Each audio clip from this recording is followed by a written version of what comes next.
अब प्रवचनको विषयमा जीवनी र प्रेरणाका कुराहरू छन्। यसलाई दार्शनिक विश्लेषण गर्दा मान्छेको जीवन भनेको कुनै ठोस चीज चाहिँ हुँदैन। वास्तवमा जीवन भन्नुभन्दा जीवनलाई जीवन धारा भन्नुपर्ने हुन्छ। यसलाई पुनः एकपल्ट मनन गरौँ। जीवन भन्ने चीज हुँदैन मान्छेको, एउटा हामीले नाम दिए जस्तो हो। जीवन हुँदैन, जीवन धारा हुन्छ। जसरी हाम्रो जीवन धाराको सुरुवात हामी बुवाको शरीरमा शुक्रकीटबाट सुरु गर्यौं। त्यो शुक्रकीट र आजको हामी एउटै चाहिँ होइन, दुईवटा भन्ने हो भने मूल त्यही हो। त्यसकारण हामी मान्छे हौं कि शुक्रकीट हौं भनेर सोध्यौं भने जवाफ त हामी मान्छे हौं भनेर दिन्छौं। तर हाम्रो सुरुवात कहाँबाट भयो त भन्नाले त्यो शुक्रकीटबाट भयो, किराबाट।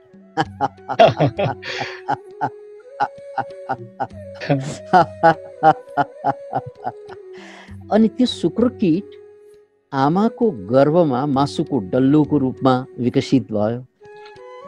मासुको डल्लो, त्यो मासुको डल्लो बिस्तारै विकसित भई मान्छेको आकार, अझ सानो बालकको आकार लिएर संसारमा आउँदा, जसलाई हामी दुधे बालक भन्छौं, त्यो दुधे बालक शुक्रकीटको अर्को रूपान्तरण हो। अनि त्यो दुधे बालक बिस्तारै बामे सर्ने बालक हुन्छ। त्यो बेला फेरि अर्को आटे गर्ने बालक हुन्छ। एवं रीतिले बढ्दै बढ्दै हामी जवान अनि अधवयस्क र बुढो र एक दिन मर्छौं भनेपछि जसलाई जीवन भन्छौं त्यहाँनिर कहाँनिर जीवन छ हाम्रो? जीवनी भन्छौं नि हामीले। शुक्रकीटको जीवनी भन्नुभएको कि या त्यो दुधे बालकको जीवनी भन्नुभएको कि, या यो जवान केटोको जीवनी भन्नुभएको कि, या यो अहिलेको उमेरको पाको मान्छेको जीवनी भन्नुभएको कि? त्यसकारण दार्शनिक दृष्टिकोणबाट हेर्दा, जीवन दर्शनबाट हेर्दा मान्छेको जीवन भन्ने हुँदैन, जीवन मात्रै हुन्छ। हिजोको म र आजको म त्यही होइन, फरक भइसक्यो। र भोलिको म फेरि त्यसकारण म भन्ने चिज जसलाई म भनेर चिनाउँछु नि, विकासानन्द हो। त्यहाँ लेखिएको छ डाक्टर योगी विकासानन्द। यो भन्दा ठुलो भ्रम अरू केही पनि छैन।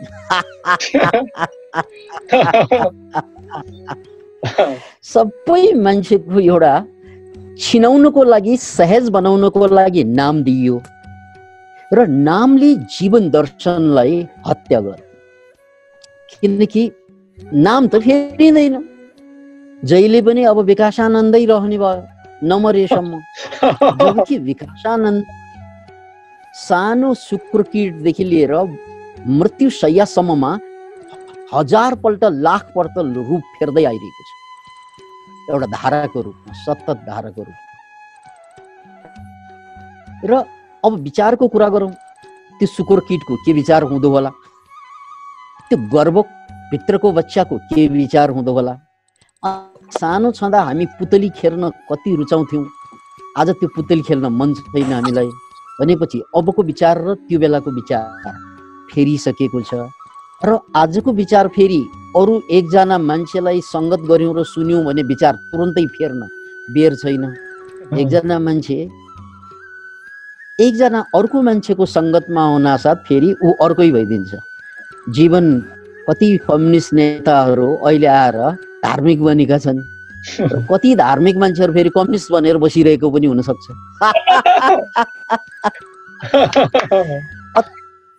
अतः जीवन भनेको एउटा धारा हो, त्यहाँ नामले हामीलाई झुक्याइदिएको छ।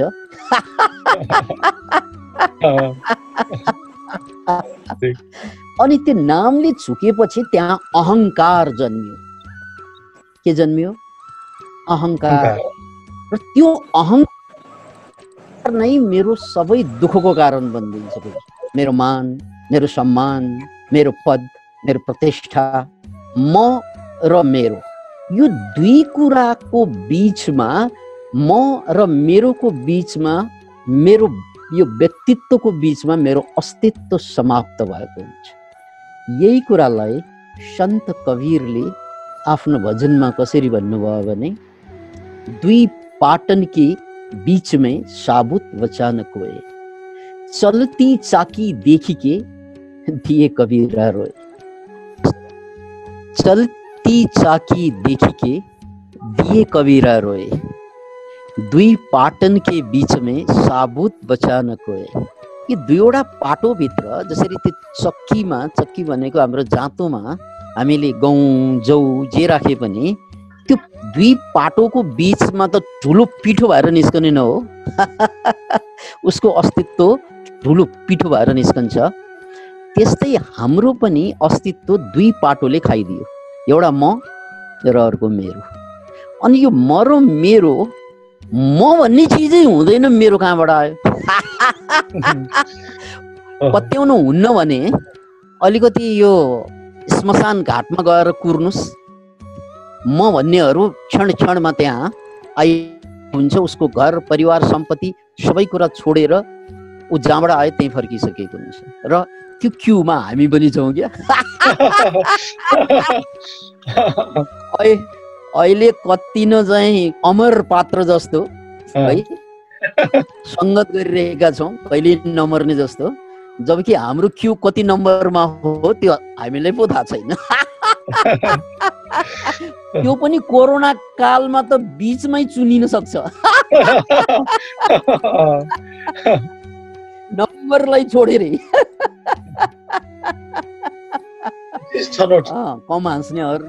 कम हाँस्नेहरूलाई कोरोनाले अलिक छिटो चिन्दा रहेछ। किन भन्नाले हाँसिने इम्युन सिस्टम कमजोर हुन्छ।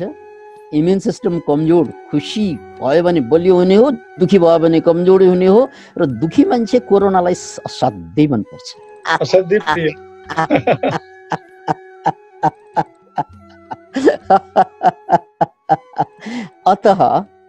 अतः हामीले आध्यात्मिक रूपमा चर्चा गर्दा के बुझ्नु पर्यो भने, म भन्ने चिज यो काम चलाउ नाम हो।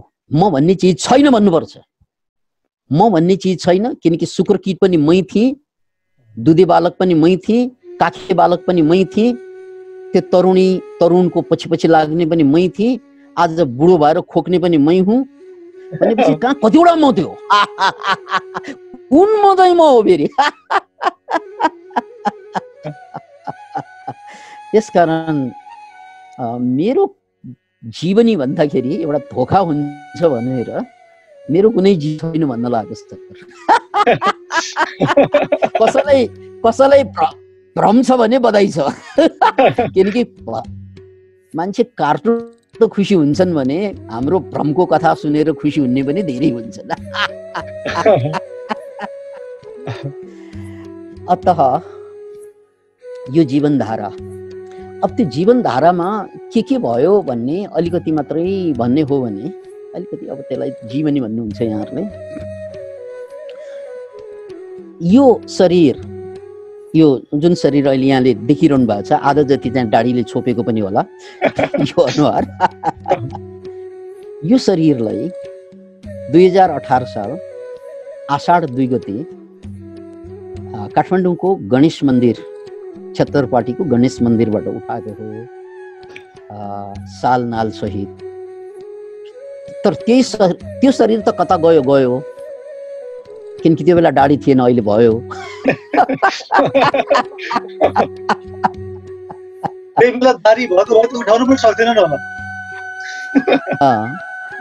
वृद्धाश्रममा लग्थ्यो।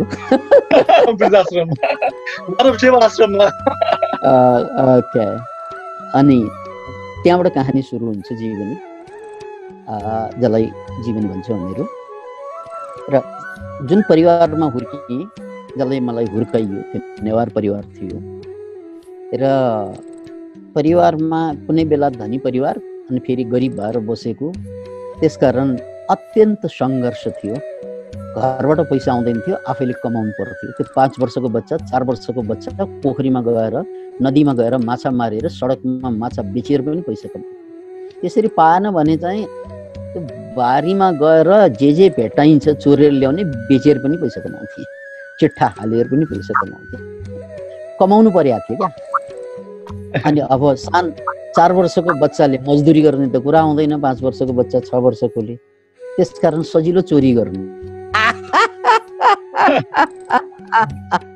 म बडो खुसी साथ चोरी भन्दैछु है, किनकि हामीले चोरी भन्दा साथै यो नकारात्मक शब्द प्रयोग गरेर यो चोरी भनेको अपराध भन्छौँ नि, बिल्कुल गलत हो। यो समाजमा अपराध होला, संसारमा कानुनमा अपराध होला, अध्यात्ममा त यो कला हो। 64 कला मध्ये एउटा कला चौर्य कला हो। त्यो कला भगवान कृष्णले दही चोरेर चाहिँ देखाउनु भयो, मैले चाहिँ फलफुल चोरेर देखाएँ।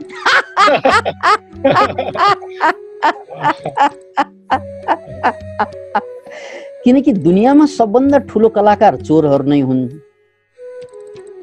चोरहरू नै कलाकार। अरू कलाकारले सो बिजनेस भनेर अरूको अगाडि आएर आफ्ना सारा खोल्नु पर्ने नखोल्नु पर्ने सबै कुरा देखाएर तामझाम गरेर पनि खुसी पार्छन् नि मान्छेलाई है। त्यसरी चाहिँ प्रभावित गर्छन् अरू कलाकारले। तर चौर्य कलाका कलाकारहरूले कसैलाई डिस्टर्ब नगरिकन, थाहा नै नदिइकन उनीहरूको सामान उठाएर ल्याइन्छ होइन, र जसको सामान उठाएर ल्यायो उसलाई थाहा पनि दिँदैनन् चोरहरू। त्यसकारण चोरी गर्नु पनि सबभन्दा ठुलो कला हो र यो पनि कलाकार हो। कानुनमा यो कलाकार होइन, तर यो अध्यात्ममा यो कलाकार हो। किनकि यो कला अरूलाई दुःख नदिइकन अरूको माल आफ्नो बनाउन सक्नु यो भन्दा ठुलो कला होला।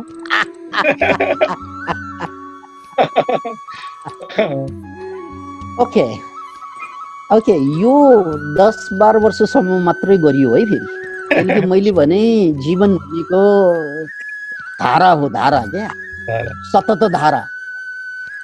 अनि यहाँनिर मलाई हेराक्लिटस याद आइरहेको छ, ग्रिक दार्शनिक जो सोक्रेटिस भन्दा अगाडि थिए, हेराक्लिटस। उनको एउटा वचन छ, you cannot take bath twice from the same river. फेरि एकचोटि, you cannot take bath twice from the same river. तिमी एउटै नदीमा दुईपल्ट नुहाउनै सक्दैनौ। Can you imagine it? तिमी एउटै नदीमा दुईपल्ट नुहाउनै सक्दैनौ। किनभने पहिलोचोटि नुहाउँदाको पानी र दोस्रो चोटि नुहाउँदाको पानी त्यही। नदी भनेको बगरको नाम त होइन। नदी भनेको पानीको धाराको नाम हो। त्यो धारा जुन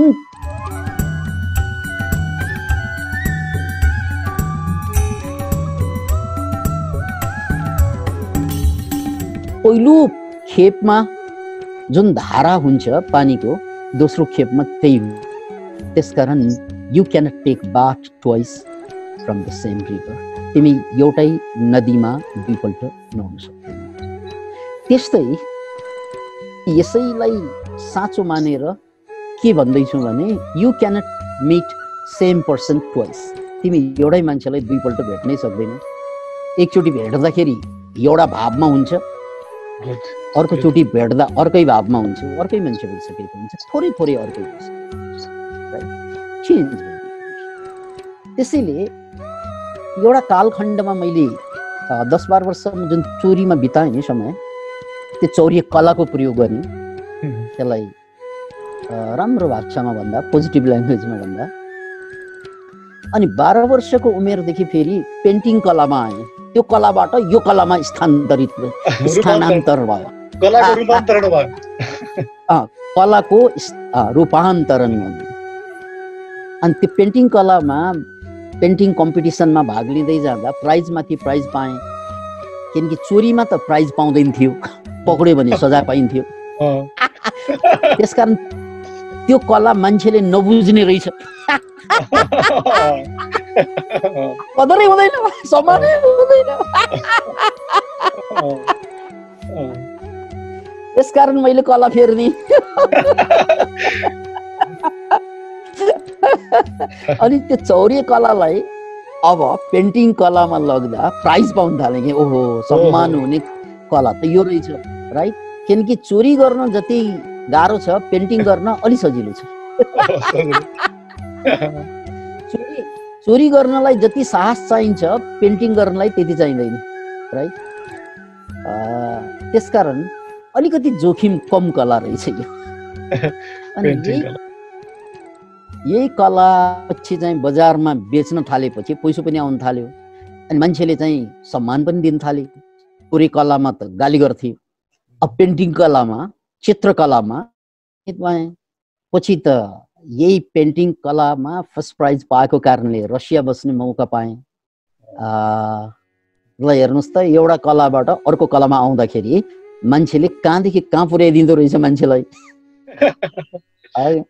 चौर्य कलामा त चोर भन्थे मलाई, पेन्टिङ कलामा कलाकार भए, सम्मानित कलाकार, राइट?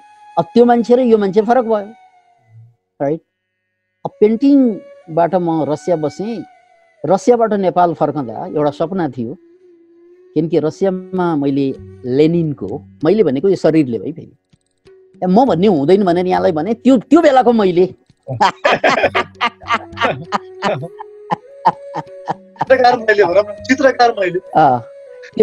त्यो बेलाको मैले अनि लेनिनको एउटा लासलाई त्यहाँ राखेको छ, त्यसलाई हजारौं हजार मान्छे पर्यटकहरूले लाइन बसेर हेर्थे, हामी पनि गएर हेर्यौँ। अनि मलाई चाहिँ गजब लाग्यो, किनकि दुनियाँभरका मान्छेहरू, जीवित मान्छेहरू यो मुर्दालाई हेर्नको लागि लाइन कसेका छन्। अनि गजब लाग्यो, अरे यार जीवित मान्छेहरू पैसा तिरेर त्यो मुर्दालाई हेर्न लाइन कस्दा रहेछन्, जीवितलाई त त्यहाँ तेर पुछै कसैले नलाउने रहेछ। भनेपछि जीवित हामी हौं कि यो मरेको चाहिँ जीवित हो वास्तवमा? बाहिरबाट हेर्दा त हामी जीवित, तर हामीलाई कसैले तेल पुछ लाउँदैन के को जीवित।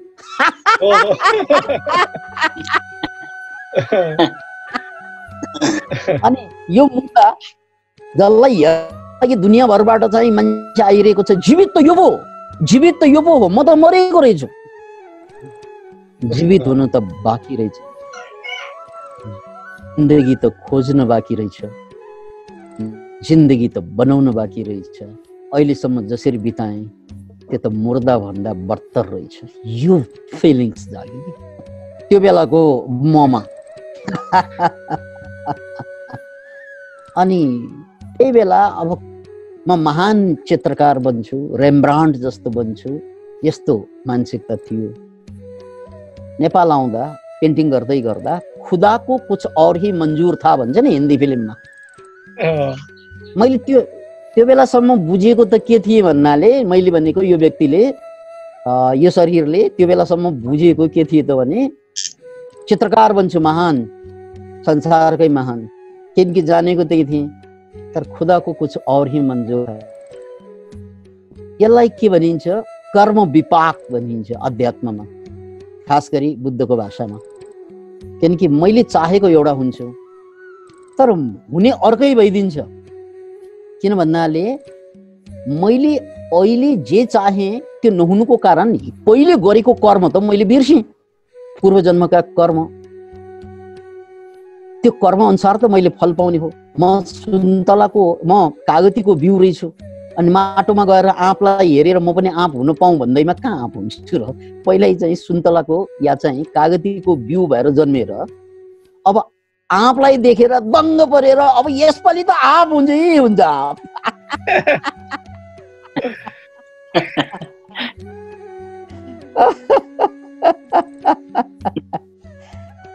त्यहाँ त जे छ त्यही त हुने न हो कि त्यही हुने हो कि केही पनि हुने होइन। फेरि याद राख्नुहोस् यो कुरालाई, कि त्यो कागतीको बिउले कागती फलाउने हो, धेरै जोरी खोज्यो भने त्यो बिउ कागती पनि बन्दैन। धेरै जोडी खोज्ने मान्छे छन्,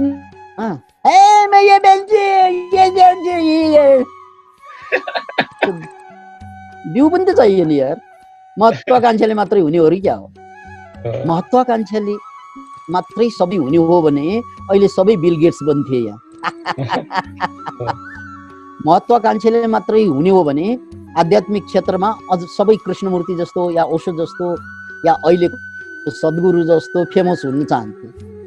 त्यो महत्वाकांक्षाले त्यहाँसम्म पुर्याउँछ भन्ने त हुँदैन। भ्यू छ कि छैन है?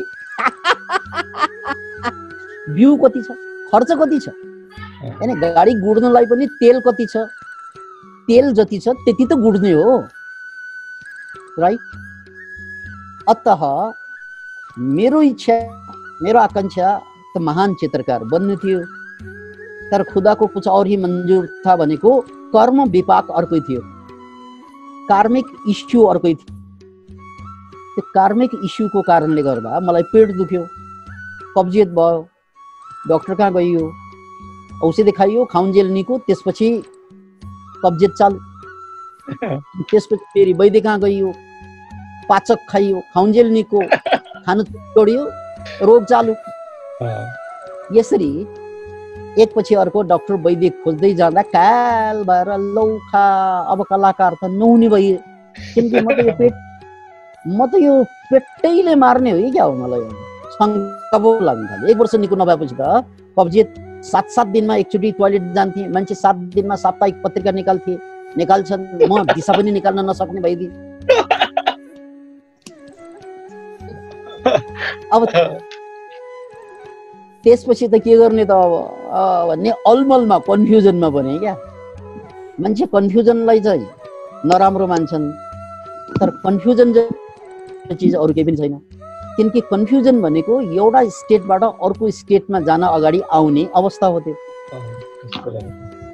एउटा अवस्था जो मान्छेको जीवनमा कन्फ्युजन आउँदैन त्यो मान्छे सिधै भेट्ने ठाउँ भनेको आर्यघाट। जो मान्छेको जीवनमा कन्फ्युजन हुँदैन, त्यो कन्फ्युजन नभएको मान्छेको जीवन रूपान्तरण हुँदैन। त्यसकारण मान्छेको जीवनमा कन्फ्युजनको ठुलो महत्त्व छ। त्यसले पीडा दिन्छ, दर्द दिन्छ। त्यसरी आगोले पनि त पीडा दिने हो, पोल्ने हो, अनि त भात पाक्ने हो। आगोले चामललाई पोल्ने होइन, पीडा दिने होइन, दर्द दिने होइन। त्यही दर्द, त्यही पीडाको कारण हरेक चामल खान योग्य बन्छ। नत्र भने चामल खायो भने दिशा लाग्छ, पखाला चल्छ। त्यसकारण त्यो कन्फ्युजन, त्यो पीडाले मलाई एउटा प्लेटफर्म के दियो भन्नाले केही नयाँ छ है। अब किनकि म महान कलाकार भएर के गर्ने, पेटै ठिक भएन भने त कामै छैन। म त मेरो जिन्दगीको लागि त काम सिकिरहेकै होइन भन्ने कुरा बुझ्यो क्या। मैले त अरूले पेन्टिङ गर्दा मेरो पेन्टिङ किन्छन्, नाम कमाउँछु, संसार घुम्छु। मैले त बाहिर बाहिर मात्रै खोजिरहेको रहेछु, पैसा, पद, प्रतिष्ठा, है, भ्रमण। त्यो कन्फ्युजन नभएको भए त म त्यही बाटोमा हुन्थेँ।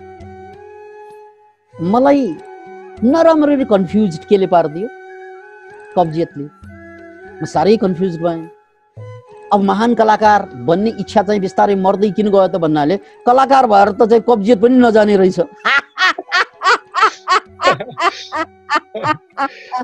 अरे नाम र दाम, कब्जियत पनि जाँदैन, शारीरिक रोग पनि जाँदैन, मानसिक रोग भएको भए के हालत हुन्थ्यो, मानसिक रोग भएको भए के हालत हुन्थ्यो।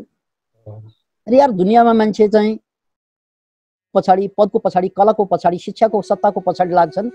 अहिले कोरोना कालमा त्यो सबै फेल भइदिएन? कोरोना कालमा जोकर बनाइदिएन सबैलाई?